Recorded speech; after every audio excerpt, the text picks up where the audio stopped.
Ndasubiye kubaramutsa nshuti bene data aho muri hose, amahoro y'umwami wacu Yesu Kristo nabane namwe. Muri kumwe na Françoise Habunayo. Ndacashishikara gushingira intahe umwami wacu Yesu, ariko imbere ya byose reka dusenge. Mwami Imana urakoze kubwo uyu mwanya umpaye kugira ngo nsubire kuza imbere y'ubwoko bwawe, mvuga ugukomera kwawe, nshinga intahe ibitangaza nabonye ukora. Haleluya, nushimwe Mana. None rero Yesu ndasabye ngo umfashe unshoboze, kandi abankurikirana bose Yesu basobanukirwe ukugira neza kwawe, nabo bakwizere kandi nabo bakorera ibitangaza. Ndabigushimiye ko wumva kandi kubikora mu izina ryawe ryera Yesu, amen. Nkuko nari mpejeje kuvuga mu video irenganye, nari mpejeje kushinga intahe y'ivyo nabonye Imana ikora mu gihe nari muri secondaire i Gitega. Yego, none rero ubu naho ngomba mbandanye n'igice nari nsigaje co muri secondaire i Gitega. Iruhande ya vya bitangaza byose mpejeje kubabwira, ingene Imana yafashije mu ishure ikanshoboza, ikanyibira ibibazo, ndibuka ngo yaranyibiye canke ikanyereka ibibazo. Kandi hariho n'ikintu hari nababwiye, ingene Imana yanyeretse ikibazo c'ibiharuro. Yari enonce exercice yari ndende, hanyuma Imana ndiko ndayibaza nti none ikibazo waduteguriye ni ikihe? Imana rero irambwira ati genda urabe irya exercice y'inaka muce muyikora. Imana rero ingirira neza, nca ndagenda ndaraba iyo exercice Imana imbwiye, turayikora. Imbere yuko dutangura ikibazo duhejeje, ca tugenda mu kibazo. Rero tugiye mu kibazo dusanga bayizanye. Ndashima Imana, tuca turagitora ico kibazo c'ibiharuro. Abanyeshuri niho batangura kumbarira ngo none ngo nkorabora n'abaprofeseri ngo nibo babimbwira, ariko mu by'ukuri ntivyari uko. Nuko umwami Imana yarashimye kungirira neza kugira ngo anyereke yuko kuyitwararika no kwitwararika ivyayo, nayo ice yitwararika ivyacu. Ako niko ntari nashizemwo mu gice nari mpejeje kuvuga c'ingene nabonye Imana idufasha mu vyigwa, mu manota n'ibindi. Ubu rero nkuko nari nabibemereye, nje kuvuga igitangaza Yesu Kristo yankoreye. Bene data, ndashimiye Imana kubona tukiriho, si uko dusumba abandi. Hari benshi bamaze gutambuka, ariko abakiriho Bibiliya yaravuze ngo nibo bashima Imana, ngo abakiriho nibo, ngo abazima nibo bayihimbaza. None rero nanje ndayishimiye, ivyumve yuko ndayishimiye, kandi nzokwama ndayishimira ku bitangaza nabonye ikora. Mu ntahe zanje nababwiye ingene umwami Imana, ingene umuvyeyi kuva nkiri muto yavuze ngo uyu mwana si uwanje ngo ariko ni uwawe Mana. Mu ntahe abumvirije amavideo yamaze kurengana mwavyumvise. Rero muri aka kanya rero naho ngomba kubabwira ukungene Imana yangiriye neza, ikanyereka yuko inkaribishije, ndibumvuge ngo kwemvita canke gutumira. Ni iyerekwa nabonye. Iryo yerekwa naribonye hari mu 1984, hari muri grande vacances nari maze kuja kwiga i Gitega. Rero muri iyo grande vacances rero narose aho, ico gihe niga mu w'umunani. Aho rero urumva nari muri grande vacances,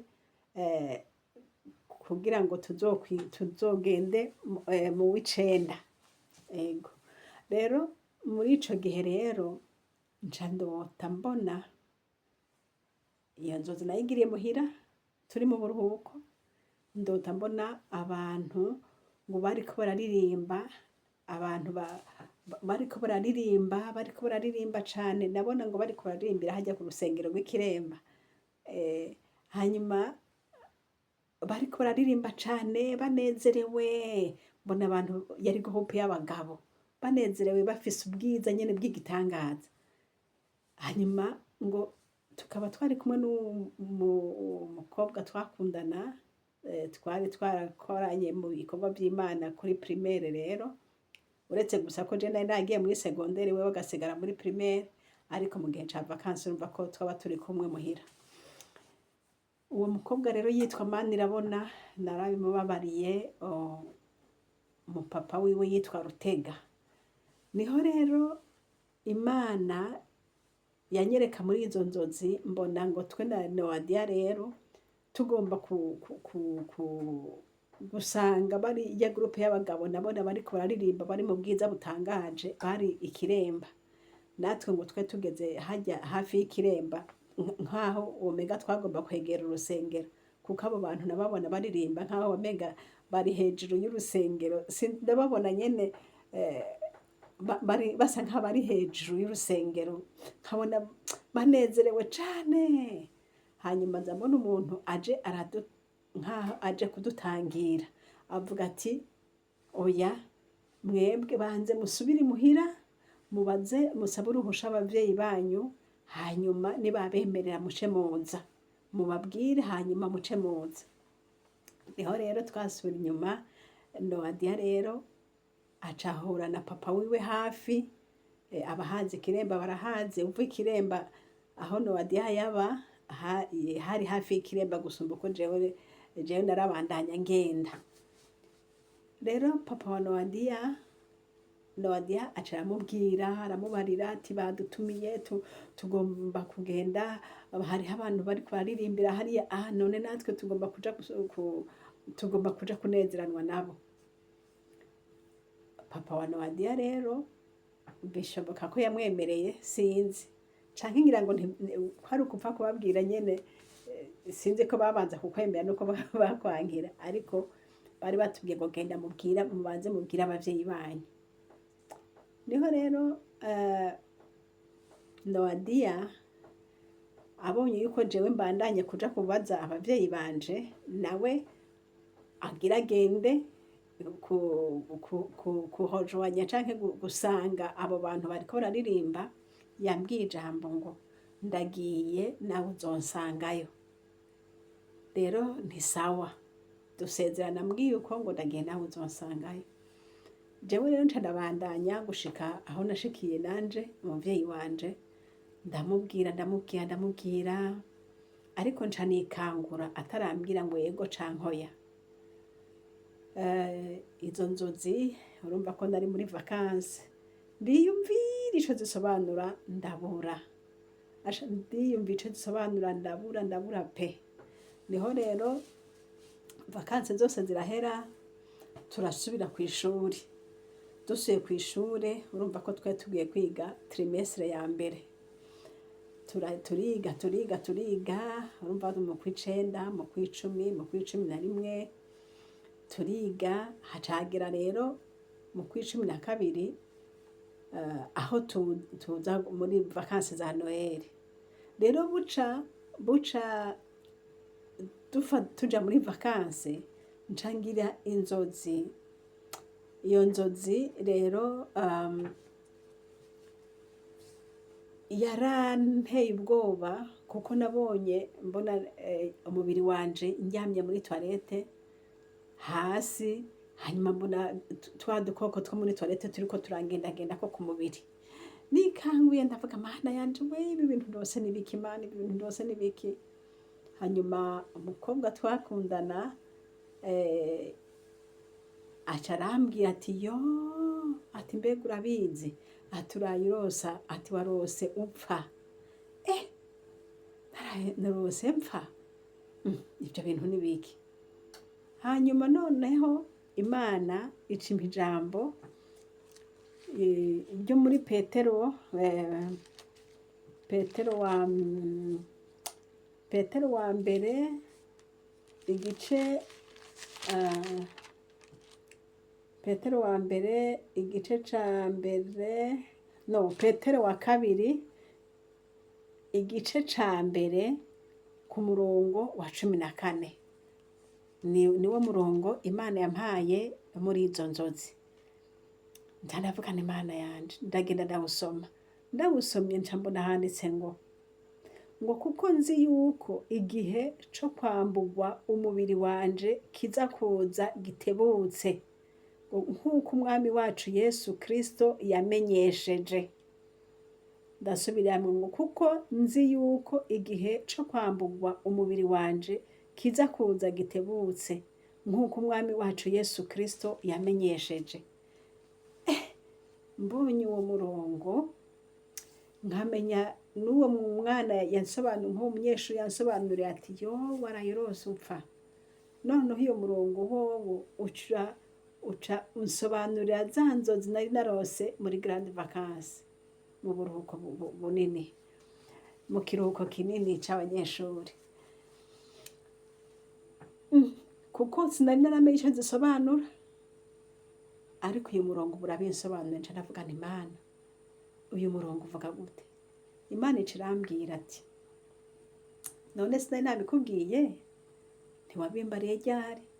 Imana irambwira iti igihe ndakwereka ya nzozi ba bantu bariko bararirimba, bariya n'abantu bamaze kurangiza uru rugendo, n'abantu batakiri muri uyu mubiri. Ati rero ati wibuke ko Nowadiya yakubwiye ati ndagiye nawe uzonsangayo. Ntegome ngo none ubu Nowadiya ari hehe?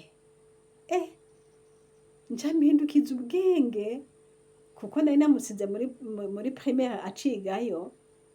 Nca ndabaza abantu, baca barambwira ati we nta makuru wamenye? Rega Nowadiya yarapfuye, Nowadiya yarapfuye, Nowadiya yaratashe. Yesu we, ntibyagenze gute? Baca barambwira ati emwe, ati twatandukanye kuwa gatanu, ati aca tubwira ngo hari ikintu ngo azotubwira kuwa mbere. Ati turamwinginga ngo atubwire ico kintu azotubwira kuwa mbere, ngo aravuga ngo ngo azokibabarira kuwa mbere. Ngo hanyuma kuwa Mungu ngo yafashwe n'umusonga uva mw'ibere uracumita, aca aracikana. Bacikanye ku munsi w'Imana. Atariko ntiyari yatubwiye, ariko biboneka ko hari ikintu Imana yamubwiye, ariko ntiyari yatubwiye. Nuko rero Imana ica insobanura ati yakubwiye yuko agiye nawe uzomusangayo. Ati kandi nk'uko uyu murongo ubivuze, ati nawe uzomusangayo. Yesu we, nca ntangura kwiyumvira bene abona kuja mw'ijuru twamba tubiririmba kandi turabigomba, ariko bumvise ngo gira ugende.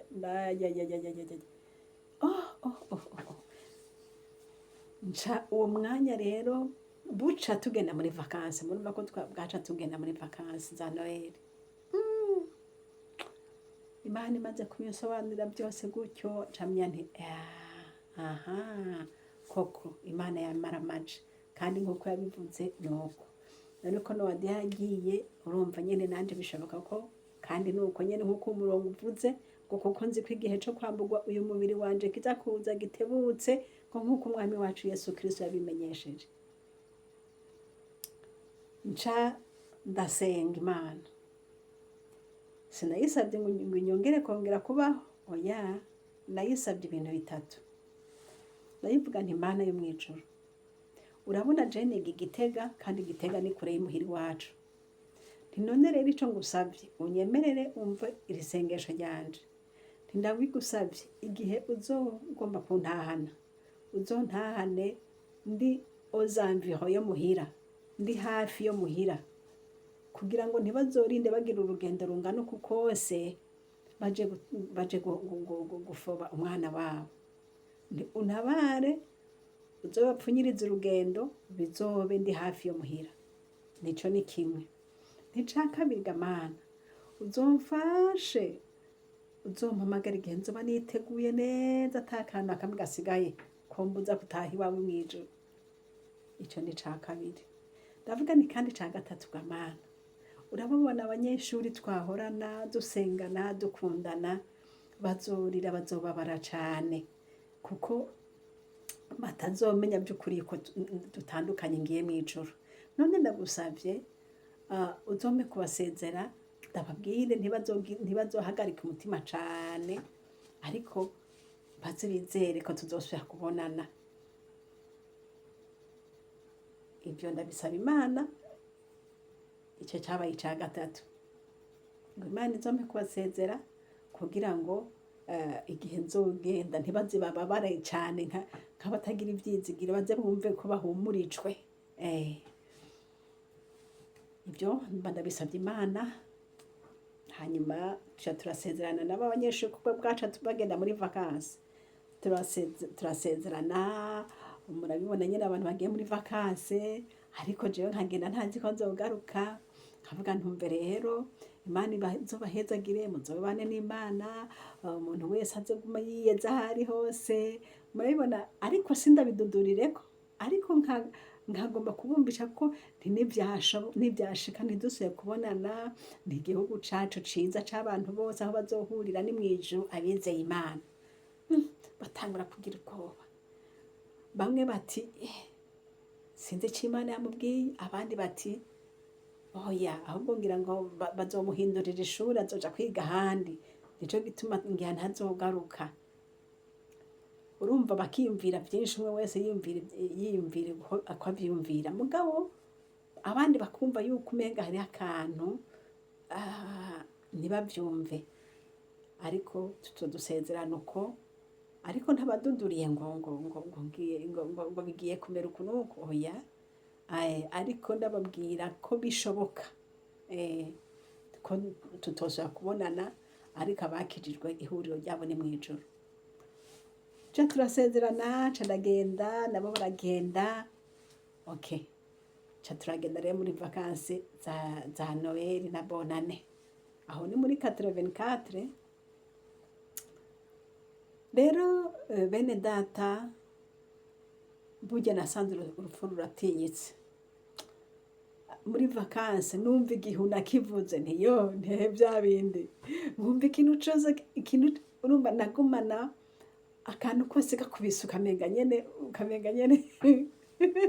yo wagenda kuvoma uti ngira nsigaruka, wagenda hehe uti nsinzi ko bimera, mbega waryama uti nsinzi ko mvyuka. Ariko ntagumana umutima uremye, yego. Kandi mu bisanzwe sinigeze ndabivuga mugabo mubimuhira ngo mvuge ngo ngwikini, oya. Niho rero vacances, murazi ziriya vacances za Noel ntaba ari ndende, ni nk'amasomene abiri ngira ngo. Hacagera rero yuko dufungurura. Umunsi wo gufungurura buca kuwa gatanu, buca dufungurura dusubire kw'ishuri rero muri 2e trimestre, niho nongera kugira iyindi nzozi. Hari kuwa gatanu, ubundi tuva Igitega, bambe tuva imuhira tuja Igitega, twagenda samedi kugira dushike muri interna, ariko amashuri yacu atangura nko kuwa mbere. Rero kuko twava kure twagenda samedi. Niho rero vendredi mw'ijoro Imana ica yongera kumpa izindi nzozi. Uwo munsi wa vendredi mw'ijoro ndavyibuka, hari itariki 4 z'ukwezi kwa mbere. Numva ko tuvuye kuri Bonane tugiye mu mwaka mushasha. Itariki 4 z'ukwezi kwa mbere muri 85. Hanyuma ico gihe rero nca ndota izindi nzozi. Izo nzozi rero narose zambwiye ibi bikurikira. Narose mbona umubiri wanje uryamye mu rugo iwacu, mbona ukasemwo ibihimba 6. Nk'umuntu yoba yagize gutya nabona ari ibihimba 6. Hanyuma mbona bansutse kw'ivu, mbona abantu bariko bararira. Numva ijwi rivuga ngo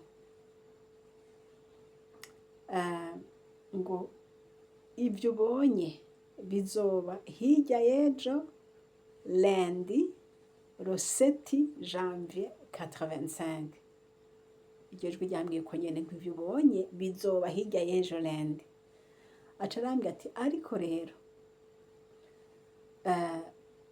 aho bukera ukabona ba banyeshuri bakunda kuza kuguhitana ngo mugende mujane ku ishuri, kuko hariho abakobwa twakundana b'abagenzi banje bava i Buhinga, baca iwacu kumpitana i Buhinga. Abahazi barahazi, abatahazi naho mwihangane n'ahantu. Bati nibaza kuguhitana wowe uzobareke bagende ku ishuri bonyene, ariko ntimuzojane, uzosigare. Ni sawa. Ati ikindi ca kabiri naco, ejo dimanche, ati dimanche urumva ko kuwa gatandatu singiye, ariko ambwiye ati kuwa Mungu naho uzoronka abashitsi babiri, umuhungu n'umukobwa. Ati kandi abo bashitsi nibaza uzogomba kubabwira ta situation uko bimeze. Ati mugabo hari ikintu kizoba, uzotinya abantu bazoba bari kumwe, ngo niko bizogenda. Ni sawa. Ati rero ica gatatu rero niyo kimwe nakubwira ko kuwa mbere ari uko kurya nyene babibonye niko bizomera. Okay, Imana urakoze. Kuwa gatandatu babakobwa bakunda kuza tujane gutegera imodoka baraje, ndababwiye nti wapi, jewe ubu onye ntitujana. Bati kubera iki? Baca bibaza ati petetre nzoza kuwa mbere canke nzocegwa. Hanyuma ati sawa, ncanguma ngaho. Kuwa Mungu turagenda mu misa Ikiremba. Murumva ko abandi baba bagiye ku mashure, abandi bakabambonye ko jewe ndacari aho sinagiye. Ndiho ku mukozi w'Imana umwe aranyihereranya arambaza ati mwana kubera ko utagiye? Bibaza ati petetre ngira ngo hari ingorane yagize. Ndavuga naho yandi ntaco, ntinzogenda nejo, nta kibazo, ducerewe nta ngorane. Ati sawa. Aho mugabo haba uwundi twari tumenyeranye umuhungu yitwa Niyongabo Emmanuel, yaba Imatana. N'ubu sinzi ko akiriho, ariko umuntu azomumbonera azomundamukirize. Uwo Emmanuel Niyongabo rero nawe yaraje aje gutangura yiga kuri lycée Ikiremba. Urumva yaraje kugira ngo baze kurara muri interna. Aca avuga ati Farawe ntiwagiye ku ishuri? Ndavuga nti nzogenda ejo. Ariko wewe ndamubwira nti reka uyu hinge ndabimubarire uko vyifashe. Ca ndabimubwira nti mbega uzi n'amakuru, nti jewe ntibintu vyifashe uku. Ni Imana yambwiye uku. Yaye ndabimubwiye. Aca yumva ko ari ibintu bikomeye. Ndibuka uwo munsi tuca tuvana ku rusengero, ko twe tubure ku rusengero samedi, harya abantu baja gusenga samedi. Aca turajana muhira. Oya mega hari dimanche. Tuca dutahana muhira imbere yuko asubira aja muri interna. Dutahanye aca aravuga ati mve Fara ndakubwira. Ati ngwino dusenge. Ati ijambo ry'Imana riratubwira ati hari umuntu w'Imana yitwa Ezekiya. Ati nawe Imana yaramutumye ko nkuko. Ati hanyuma arasenga Imana imwongera imyaka 15. Ati rero nawe reka dusenga Imana ikongera iminsi yo kubaho. Ndagomba dusoma uwo murongo uri mu Bami ba kabiri igice ca 20. Nuriya murongo wa igice ca 20 duhere hariya ku murongo wa 6. Uza kuronka umwanya araza guhera ku murongo wa mbere ntaco. Hanyuma ariko ku murongo wa 6 turavuga ngo kandi ngo ku minsi yawe nongeye ko imyaka 15 kandi nzokurokorana n'iki gisagara ngukure mu maboko y'umwami w'Ashuri, kandi nzozigama iki gisagara ku bwanje no kubw'umusabyi wanje Dawidi. Muravye hajya inyuma gatoya, reka duhere ku murongo wa kabiri. Oya ntaco, duhere ku murongo wa mbere. Ngo muri iyo minsi Hezekiya aragwaragera hafi yo gupfa. Bukeye uvugishwa n'Imana Yesaya mwene Amosi amuzako aramubwira ati, uku ni ko Uhoraho avuze, ngo tunganya ivyo mu rugo rwawe kuko ugira upfe utagikira. Maze Hezekiya ahindukirira za amaso ku rusika asenga Uhoraho ati, tegera Uhoraho we, niwibuke ingene nagendera mu vy'ukuri imbere yawe n'umutima utunganye, ngakora ivyo ubona ko ari vyiza. Hezekiya ararira cane.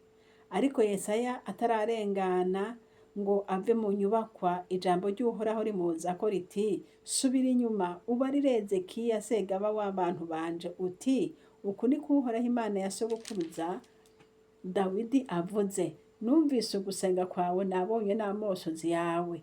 Nzogukiza, maze ku munsi ugira gatatu uzoduga uje mu ngoro yanje, kandi ku minsi yawe yongewe ko imyaka 15. Umuntu w'Imana aravuga ati, uko Imana yabikora kera n'uyu munsi yashaka kubigukorera. Basi tuca turasenga. Duhejeje gusenga rero aca aragenda muri interna, nanje nguma ngaho. Baravuga ati rero ikizotwemeza ko Imana yavyishuye nuko kuwa mbere hazorengana nawe ugasigara uri muzima. Ati niyo sinye yonyene izotwereka ko Imana yishuye. Ni sawa. Agiye acaragera kuko hari ku mugoroba, turugarira muhira, urumva nyene mwijoro turi muhira. Twahejeje kurugarira nsa numva mu kazangazanga nyene hajya ku kagoroba cane, abantu baje muhira baca bararamutsa. Ndagenda kuraba, Yesu we, nca nsanga kwa kundi nyene Imana yabivuga. Sanga yari umusore n'uyundi mukobwa baje kundamutsa. Umukobwa yaravuje ava ibuhinga, uwo nawe yaraje ava hari inyuma ya rubanga, bari bene data bose. Ndababonye ndanezerwa, naciye mvuga n'ijwi rirenga nti, Yesu wanje urankunda. Hama baca barimba ati, kubera iki avuze kujya, bebasha n'ibiki. Urumva, ariko nuko nyene gusa navuze, nca ndabugururira, turabakira nyene nk'abashitsi nyene, ibintu bigenda neza. Ico gihe rero mu nzu iwacu abavyeyi hariho inzu nshasha bari bubatse, bobo bakaguma muri iyo nzu twahoramwo, ariko abashitsi na twebwe abana tukarara muri iyo nzu yari ikiri nka nshasha, ariko hari mu rugo rumwe. Hama rero duhejeje gufungura, turaririmba, turasenga nkuko nyene twari tumenyera abantu b'Imana murabizi. Ariko nkaraba amasaha nkabona buriko burira, nkabona saa 4, saa 5, umutima ngo ngo heraba ngo burakeye, ngo uribuka vya bindi ngo bizobejo. Kandi none ntitwasenze ku mutima, urumva ko nivuga nanje nyene ntawe nabibwira muri abo bose. Hanyuma mu nyuma ndavuga nti mugabo none mbese niba Imana itavyishuye, tukazotandukana n'aba bene data, ntereka ndababwire ntibazorire cane, tereka ndababwire uko ibintu bimeze. Hanyuma mugabo ngombye kubivuga, nkasanga mukuru wanje niho yicaye turi kumwe, ngasanga hariho n'uwundi mukobwa wo kwa tante yitwa Beatrice aheruka gutaha, nawe yaba muhira mugabo yiga Ikiremba. Urumva yaraje ava iwabo, hanyuma kandi mugabo buca aza gutangura ikiremba muri lise yari externe aza atahiwa abi wacu urumva yari yaje rero yari muhira hanyuma ubundi muntu musaza wanje mutowe dukurikirana yari ari muhira urumva naho twari muri iyo nzu nabo bashitsi nabo tuvukana n'uyo onye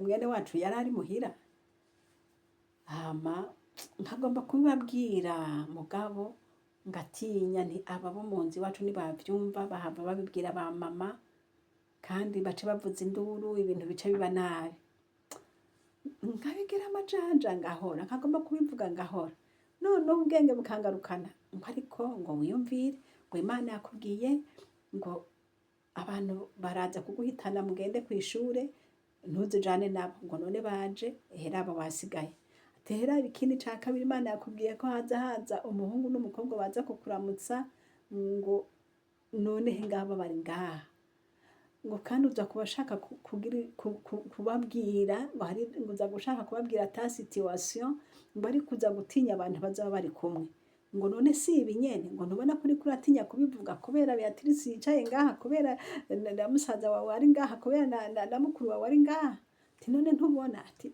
none ubona ko ibyo Imana yakuba ari uko yabitondetse kose ariko bimeze ati nejo rero aho bukera nuko rero ndavyumvise nti Mana yanje hajye nyene bugira buce nca ndavuga niyo abagabo nibasha nikanda babwira ikintu kimwe hari ikintu nagumye nshaka kubivuga mugabo nguma ntinya ariko mubanze munyemerere ko mutaza kubivuga canke ngo bimubarira abavyeyi banza kubaca amahane baravuga ati kandi ntaco nza kuvuga nca ndababwira uko ibintu vyifashe tijewe burya bimeze uku ndibuka umusaza wanje mutonya yavuze ijambo yavuze ngo jewe ni wapfa sinzorira abandi bakuze nabo baravuga bati tuguma twumviriza radio tuguma twumviriza communique urumva kuko bukeye abo bashitsi baca bagenda rero ati nta kundi tuzoguma tumumviriza communique ariko nagenda babwira umwanya twaciye tuguma dusenga hama rero hageze ko bukeye abonye baca baragenda iyo baja nanje nca mfata ishakoshi ngenda kw'ishuri iyo shakoshi yanje yarimwo amajwi ya pentecote bantekereye ngo nshire abanyeshuri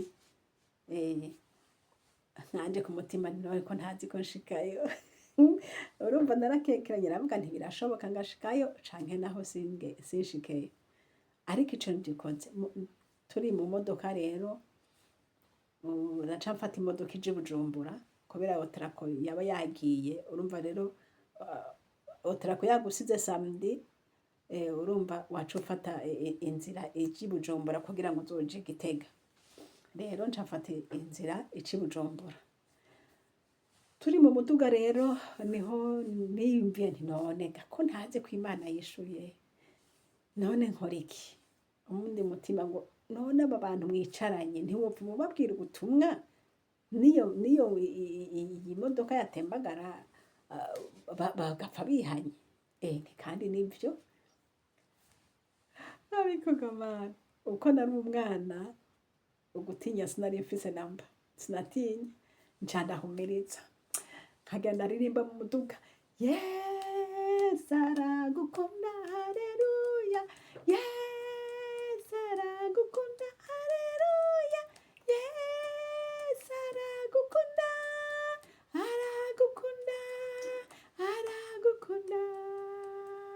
kandi azogaruka haleluya kandi azogaruka nkaririmba nkavuga nti kandi nawe niwihane nuve muri ibyo byaha byawe niyo yaza nawe azokujane ba bantu buzuye bisi bakumva akana k'agakobwa kagenda kararirimba n'ijwi ryo hejuru ya miziki bariko baravuza murazi ko mu muduga bakunda kuvuza ibintu abantu bakagenda barumviriza baca barabizimya ahubwo baca bagenda baranyumviriza mpeze indirimbo iyi nca nsubira iyindi mpeze indirimbo iyi hariho n'izo naca mfonda nyene ngafonderamwo amajambo kugira ngo bumve message ngomba kubabwira mpejeje nca niyumvira nti none ko mfise n'amajwi ya Pentecote ubwo sinoba distribuwa nkabaha bakagenda barasoma ijwi rya Pentecote ku bantu batabizi ni ka brochure bakunda kwandika imwe intahe y'amajambo y'Imana babyandikira muri imprimeri Kiremba rero nari ndatutwaye kugira ngo ndaze kubashira abanyeshuri ku ishuri nca rero ndazikuye muri iyo shakoshi nca ndaba distribuwa muri iyo modoka ndabaha baca bagenda barasoma utwo dutabo ndabahaye Imana ishimwe ndizera ko byabagiriye ikimazi ndetse kuririmba rero bariko barasoma utwo ndabahaye nkaca ndeka kuririmba nca nyagisha uwo twicaranye yari umudamu nawe nyene yaratashe yitwa Niserate abamuzi baramuzi hanyuma nca ndamubwira ntariko gashaha mbese shaho ntiyowe none warakiriye Yesu mbega ntiwarihanye gashaha none ni nk'ubu twogira accident ntubona ko uhava uja mu muriro ntoyasha ni wihane ayo umwanya n'uyu hanyuma ngo yafara nawe ngo nta mana yoshobora gukoresha accident ngo n'uru ruyoya ngo uru ruyoya mfise ngo yango ntivyoshoboka ntijaye kwari kukubwira gusa ngo okaye ngo ntareka ibyo mbanda bigejeje aho nca mbandanye niririmbira kwa kundi mvuga ubutumwa ndirimba turagenda turenganye hagiye anye ku bitari Bururi tukarengana hirya murabizi turiko uramanuka nk'uja mu Buhonga nkuwe hariya sinkihibuka ukuntu nyene hajya amabarabara ukuntu hakurikirana ariko muri irya nzira nyene uriko uramanuka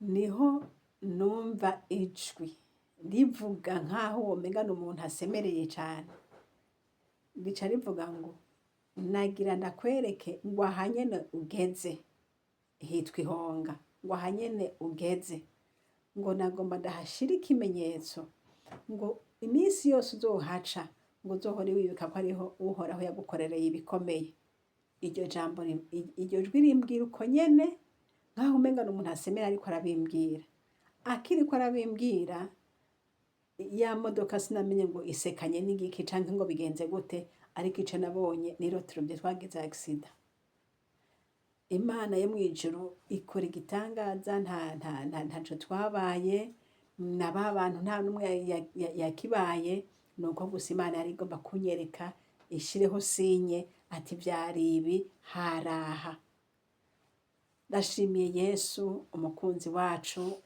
yumva gusenga mwene data nugira ikibazo uzohora ubwira Imana yacu irumva uko yumviriza abakera natwe iratwumviriza iyo twitakambiye Imana nishimwe ibiranyumvise inkorera ico gitangaza none ndiko ndashima Imana kumva ico gitangaza kibaye haraciye imyaka 41 haciye imyaka 41 n'ukwezi ukwezi kuruzuye uyu munsi ni itariki indwi ndibaza ukwezi